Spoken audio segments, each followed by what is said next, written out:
He can also help us understand what has he seen with protecting and defending devolution. Karibu, Senator.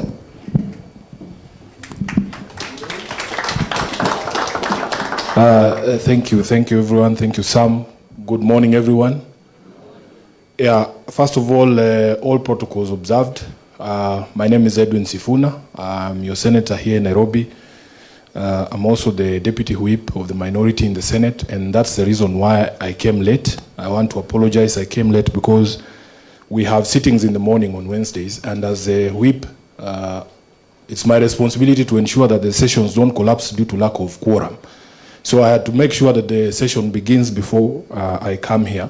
Karoli has also reminded you that I am still the SG of ODM, and we will address those issues shortly.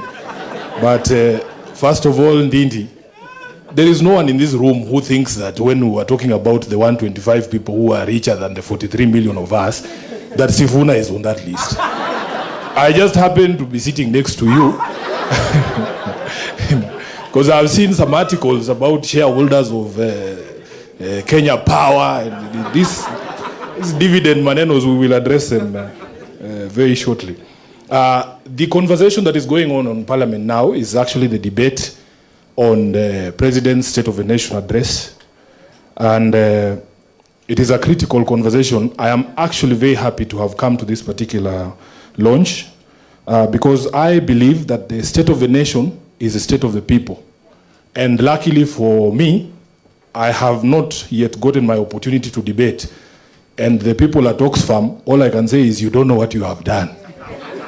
You don't know what you have done. Because with this report, this is a very powerful weapon. All I usually tell people is just hand me the bat.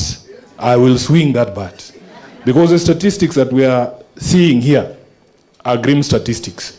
When you look at Article 132 on what the president is expected to do in the State of the Nation, he's supposed to tell us all the measures taken and the progress that has been achieved by his government in realizing the values in Article 10 that Karoli Omondi has spoken about. And if you look at those articles, in fact, human dignity, equity, social justice, and equality are some of those, that he's supposed to tell us what he has done in the past 3 years to realize this. Unfortunately for me, when I see this report, I can actually state without fear of contradiction that this report is what should have been presented in Parliament as a State of the Nation, not the other one that was read there. And my key takeaways, as my colleagues have also said, one, Ndindi and another 124 people, richer than 43 million of us, 40%, 46% of the Kenyans living in extreme poverty, 70% facing hunger, that Kenya's wealth is not missing, it's actually being siphoned by the people in power. And that Nairobi, the capital, the people that I lead, is the most unequal county in Kenya. And if you just look at, for instance, the question of education that he has spoken about, 70% of the school-going children in Nairobi actually are in formal schools. And the inequality that results from that is that, first of all, the Ministry of Education does not recognize those institutions as schools. So they don't get any support from the government. They are called up-bed schools. Now, we have had a conversation with the Member of Parliament for Mathare, and he has sponsored a bill to amend the Education Act in order that these schools are recognized by national government. Because some of the criteria there for registration of a school does not make sense in Nairobi. If you ask somebody for 4 acres of land in Mathare to register a school, where are you getting 4 acres of land in Mathare? And I'm happy to say that because the bill has to come to the Senate, I am also going to co-sponsor that bill in the Senate to make sure we recognize this school and get them the support they need. Secondly, we have a school feeding program here in Nairobi. It gobbles up almost 1 billion shillings of what Nairobi gets in terms of its equitable share. But because it is only implemented in the primary schools that are registered, it means we are only using that money to feed 30% of the school-going kids. We have had a conversation with the governor of Nairobi from the time he was elected. In fact, it was a campaign promise that this school feeding program has to be extended to the up-bed schools because those kids also deserve that meal. And it is our taxes, it is our allocation as Nairobi. It is very unfair that we use 1 billion annually to only feed 30% of our kids. So there are conversations going. When he comes to the Senate, he gives us stories about how he's going to introduce a program where at lunchtime, the kids from the informal schools are allowed to go into the public schools and have lunch there. But it is yet to be implemented. Then lastly, on education, we have been very saddened. By the way, Ndindi has spoken about it, that starting January, the free day secondary education that was introduced by Kibaki is going to be thrown under the bus by the so-called Kenya Kwanza administration. And for me, I've been more than clear. There's nothing called broad-based government. The government in power today is a Kenya Kwanza government. Even if Sifuna is appointed to that government, I am going to serve Ruto and his government and implement policies. You don't see those people implementing ODM policies. See, we promised that we would be giving you 6,000 every month if we got into power. Have you seen that money? So it is not the ODM manifesto. That is the Kenya Kwanza manifesto they're implementing.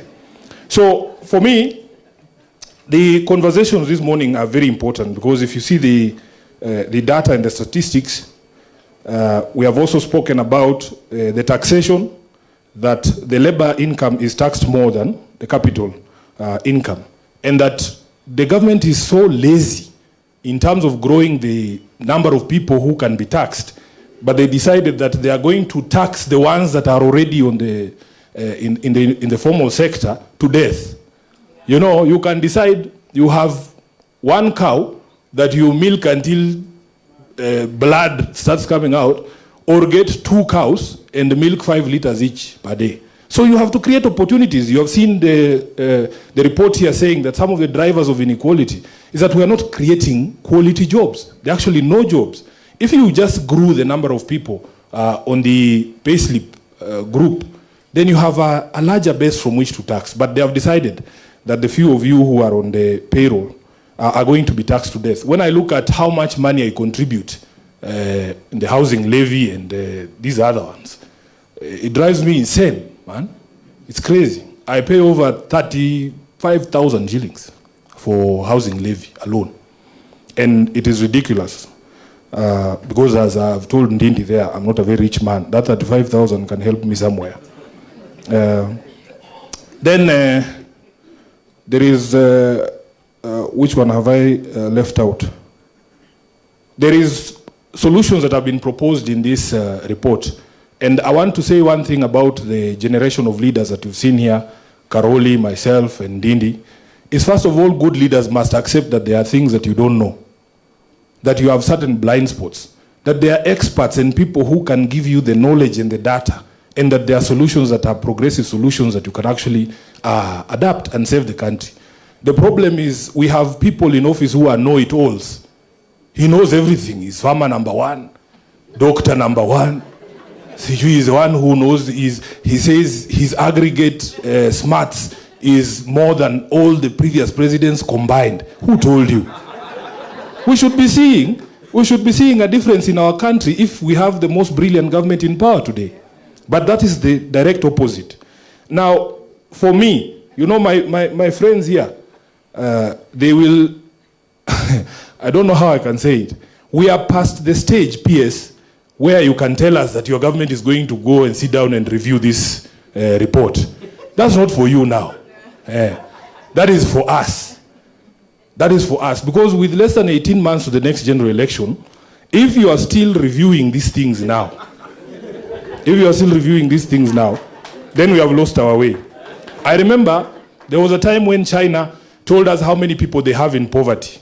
And they would report every year saying, this year we have moved 10 million from poverty. Wamebaki 20 million. If you give us next year, we will do another 20. Until they exhausted everybody who was there. That's the sort of conversations we want. But I want to challenge you, Ndindi. At this particular point, don't look to this government to do anything. We have to prescribe a solution. And there's only one solution.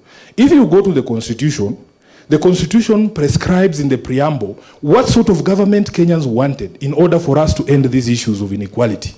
It wanted a government based on 6 essential values And the first one is human rights. The second one is equality. The third one is freedom. The fourth one is democracy. Fifth is social justice. And the last one is rule of law. That is the criteria for a government.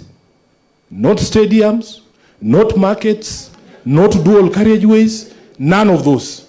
So if your government does not fit in these 6 criteria, you have no business being in government. This is why, Sifuna, I am very confident in saying, your time is up, Bwana PS. Your time is up. We want to come together and form a government based on those 6 essential values. Everything else you do must be within the bounds of these 6 essential values. So mimi siongeangi mambo mingi, mimi wanasema tu kama hatuna hii serikali, then there is nothing else. Let me just finish by addressing my brother Karoli on this question of the Political Parties Act. First of all, it's not 11 billion, it's 12 billion. We want 12 billion from the exchequer. Now, there is a thinking that went into the political parties fund, Karoli, that in fact you need to free these institutions, the political institutions, because they are the drivers of democracy, from influence. And the influence of money in politics is known to cause those inequalities that you have spoken about. If you insulate political parties from government interference, from external influence, because even if you look at the act, you are not allowed as a political party to receive money from foreign sources. That is something that you know. And this 12 billion has accumulated from 2014 because the law that you passed in the National Assembly, because the Senate doesn't touch money bills. No. You passed a bill that requires that 0.3% of the revenue is set aside for political parties. Now, there is nothing wrong. If you feel that political parties don't deserve that money, just amend the law. But for as long as the law is there, you have to comply with the law. And we are within our rights to insist on something that is legal. So what happens is, right now, the people in power successively, because unfortunately ODM has not been able to form government, the people in power use this money as a tool to cripple political parties. Cripple political activity.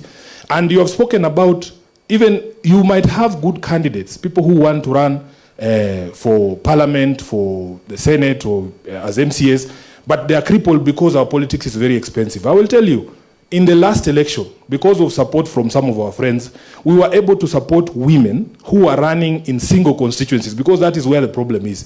In the Senate, we have almost achieved the 2/3 gender rule. I think we are less by 1. In the National Assembly, there's a problem. And the only way to do that is to get these brilliant women in the constituencies and remove the hurdles to why they don't run for office. You use the money from the taxpayer to uplift these people. You give them the nomination fees. You give them the application fees. You give them money to campaign. Karoli, if I look at my records, I send you money from ODM for the 2027 election. My records are there. We supported all our candidates, including Sifuna. I received money from you as taxpayers to campaign. That is how you feel these inequalities even in politics. So the figure might appear large, it is big, but yes, there was a reasoning behind putting this money in the political parties so that they are free from all these things. So finally, I want to urge all of us, we fall back to our constitution. Let us make sure that when the next general election comes, we elect people who actually believe in these values. Let nobody sell you any other stories. Those other things, I am sure that a person who believes in human dignity will still build houses. Yeah.